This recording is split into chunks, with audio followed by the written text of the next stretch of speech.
Okay, बहुत शुक्रिया। हमारा जो टॉपिक है डज गॉड एग्जिस्ट, मैं इस पे इतने एकेडमिक तैयारी करके आया था, मुझे था कि मैंने सोचा था कि कई सारे मैं आर्ग्यूमेंट्स दूंगा, लेकिन वक्त की भी किल्लत और जावेद साहब बार बार इधर उधर चले जा रहे थे तो उसको भी थोड़ा एंटरटेन करना पड़ गया। डज गॉड एग्जिस्ट पे मैं एक ही आर्ग्यूमेंट दे पाया, आर्ग्यूमेंट्स बहुत हैं और डेफिनेटिव आर्ग्यूमेंट्स हैं, और मेरे आर्ग्यूमेंट को किसी एक राउंड में भी इन्होंने एंटरटेन नहीं किया और रेफ्यूट नहीं किया, एक राउंड में भी नहीं, एक राउंड में भी नहीं, और ना ही अभी आपका क्लोजिंग आर्गुमेंट आएगा, बता देना। Argument of contingency sir. अरे मैं आपसे कई बार कह चुका हूं कंटीजेंसी का मतलब अब मैं कैसे समझाऊं आपको आपस में? हाँ, आप और कितने आसानी से समझाऊं मैं, मुझे तो नहीं समझ में आ रहा है। आप अपनी आर्ग्यूमेंट ऑफ कंटीजेंसी उर्दू में बोल सकते हैं। हाँ, आप अपनी बात पूरी कर लें जी, आखिरी 4 मिनट। दूसरी चीज, ईमानदारी से बात करूँ, एक तो मैं कॉन्टीजेंसी वर्ड ठीक से समझता नहीं, और इस वक्त भी जो आपने अंग्रेजी के अल्फाज इस्तेमाल किए वो ज़रा थोड़े से मुझे डिफिकल्ट और कॉम्प्लिकेटेड लगे, तो आप ज़रा सिंपल ज़बान में सवाल कर सकते हैं। बिल्कुल कर सकता हूँ। जी, यूनिवर्स की हर चीज कॉन्टिंजेंट होने का मतलब यह है कि वो अपने एग्जिस्टेंस में किसी के ऊपर डिपेंडेंट है। जो भी चीज डिपेंडेंट होगी वो चीज इंडिपेंडेंट नहीं हो सकती, तो उसका कोई ना कोई कॉज होगा। तो अब आप क्या समझते हैं कि ये इन्फिनिट रिग्रेस है, यानी कॉज पर कॉज, कॉज पर कॉज, कॉज पर कॉज, और कभी कोई यानी ये एंडलेसली चलता रहा? क्योंकि अगर ऐसा होगा तो हम तो एग्जिस्टेंस में आते ही नहीं, लॉजिकली ये मुत्तफक अलैह चीज है, मुत्तफक अलैह अग्रीड अपॉन। इस पे हमने एग्री किया था कि मुश्किल शब्द आएगा तो अर्थ बताना पड़ेगा। तो इन्फिनिट रिग्रेस तो पॉसिबल नहीं है, तो कहीं ना कहीं आपको रुकना पड़ेगा ऐसे नेसेसिटी पर। नहीं, कोई ज़रूरत नहीं रुकने की। किसने कहा आप रुकना पड़ेगा? आप रुकते हैं खुदा पे, आप नहीं रुकते। आप कहते हैं वो हमेशा से, जब उस वक्त से है जब वक्त नहीं था। आप प्रूफ कीजिए, मेरे पे जिम्मेदारी ही नहीं है, मैंने थोड़ी कहा है। आप प्रूफ कीजिए कि ये सही है। आप आर्गुमेंट ऑफ कंटिजेंसी आप का जवाब कोई ही नहीं दे सवाल रहे हैं। पूछना चाहेंगे? आप सवाल पूछना चाहेंगे मुफ्ती साहब से? क्योंकि ये क्रॉस एग्जामिनेशन का दौर है। आप जैसे पहले बोल रहे थे फेथ को लेकर कुछ। मैं ये पूछना चाहूँगा कि खुदा ने जो भी रेवोल्यूशन किए हैं, एक मज़हब के नहीं बहुत से मज़हबों में किए हैं, अलग अलग रेवोल्यूशन है। कहीं कुछ एक बातें हैं, कॉन्ट्रडिक्शन भी है आपस में, कहीं कुछ आप कर सकते हैं, कहीं कुछ नहीं कर सकते। ऐसा नहीं है कि सबकी कोड ऑफ मॉरल एक है। तो ये किस्सा क्या है? अब आप ये देखिए कि मुझे कभी कभी लगता है कि जो फुटबॉल फाइनल होता है, लाखों लोग होते हैं, फिर वो टीवी कवर कर करोड़ों लोग, अगर उसमें खुदा की एक बूमिंग आवाज़ आ जाती, मैं गॉड हूँ, तो सारे लोग अभी सुन लेते और टीवी पे भी सुन लेते, किस्सा खत्म होता। ये इतनी राजदारी क्या है कि तुम सामने कुछ तो सबूत दे दो हमें सॉलिड। ये कह साहब ये यूनिवर्स कैसे बनी, इससे मसला क्या हल होगा? मैं पूछूंगा आपसे खुदा कैसे बना? क्यों नहीं पूछूंगा कैसे बना? बल्कि वो तो कायनात से कहीं ज़्यादा इंटेलिजेंट है, कायनात से कहीं ज़्यादा कॉम्प्लेक्स। जी वो हमेशा से है। आप कहेंगे मैं मान लूँगा। अच्छा, दोयम वो कादिर मुतलक, यानी कादिर मुतलक का मतलब ओमनीपोटेंट, वो जो चाहे कर सकता है। आपको नौकरी दिलवा सकता है, आपकी अच्छी जगह शादी करवा सकता है, आपके पड़ोसी का मुकदमा हरवा सकता है, आपको जिता सकता है, सब काम करता है। थोड़ा सा माइक क्लोज। वो इस दुनिया को चला कैसे रहा है? ये दुनिया कैसे चल रही है? आपको इस पर हैरत नहीं होती?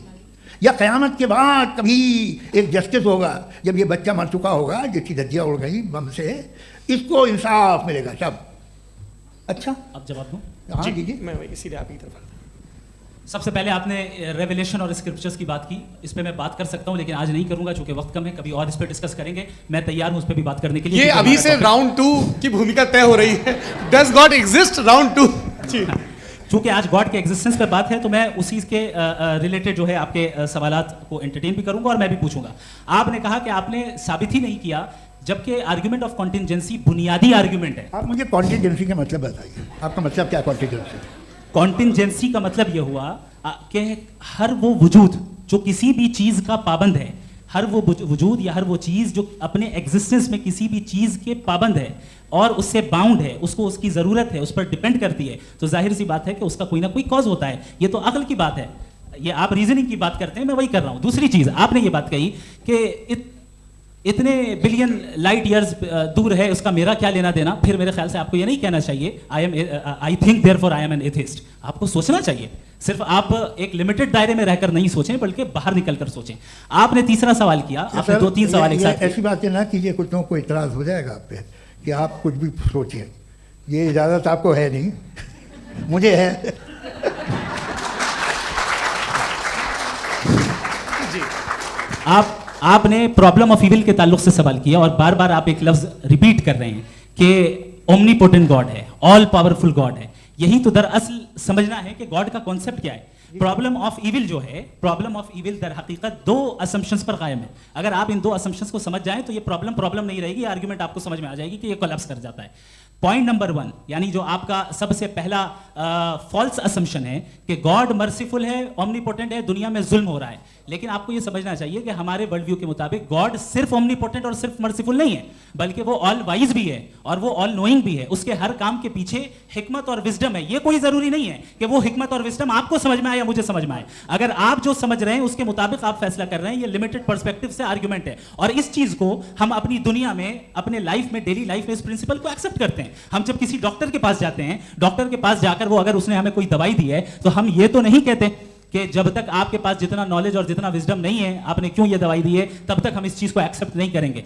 नहीं कहते, हम उसकी अथॉरिटी को तस्लीम करते हैं। क्यों? क्योंकि उसकी हम जानते हैं कि वो नॉलेजेबल है, वो विजडम वाला है, हमसे ज्यादा नॉलेज और हमसे ज्यादा विजडम है। बताएं सर। नहीं, डॉक्टर में और खुदा में बड़ा डिफरेंस है। डॉक्टर पढ़ा लिखा होता है एक, तो मैं उसकी बात सुनूंगा। दो ये नहीं कुछ जवाब तो ये भी नहीं है सर। प्लीज अगर सब ऑडियंस से बोलने लगेंगे तो फिर मतलब नहीं सिविलाइज्ड बहस का। मतलब आप ये कहें कि चूंकि आप डॉक्टर पे बिलीव करते हैं इसलिए खुदा पे बिलीव किए, क्या ये मिसाल आपको समझाने के आर्गुमेंट है, इस पे आपको एतराज नहीं है। तो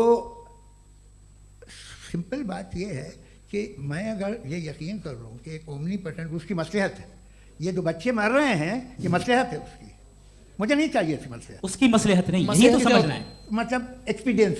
अच्छा, इस आपने अभी मेरी बात पूरी सुनी नहीं। मैंने कहा आपका पूरा आर्गुमेंट दो फॉल्स असम्पशंस पर है। एक फॉल्स असम्पशन मैंने बता दिया, दूसरा फॉल्स असम्पशन ये है कि इस दुनिया में इविल के होने का कोई गुड रीजन नहीं है, जबकि हमारे पास बाज रीजंस मौजूद हैं, हमारे पास बाज वजूहात मौजूद हैं। अगर इस दुनिया में इविल ना हो तो आप गुड को डिफाइन कैसे करेंगे? अगर जुल्म ना हो आप इंसाफ को समझेंगे कैसे? अगर तारीकी ना हो तो आप लाइट को समझेंगे कैसे?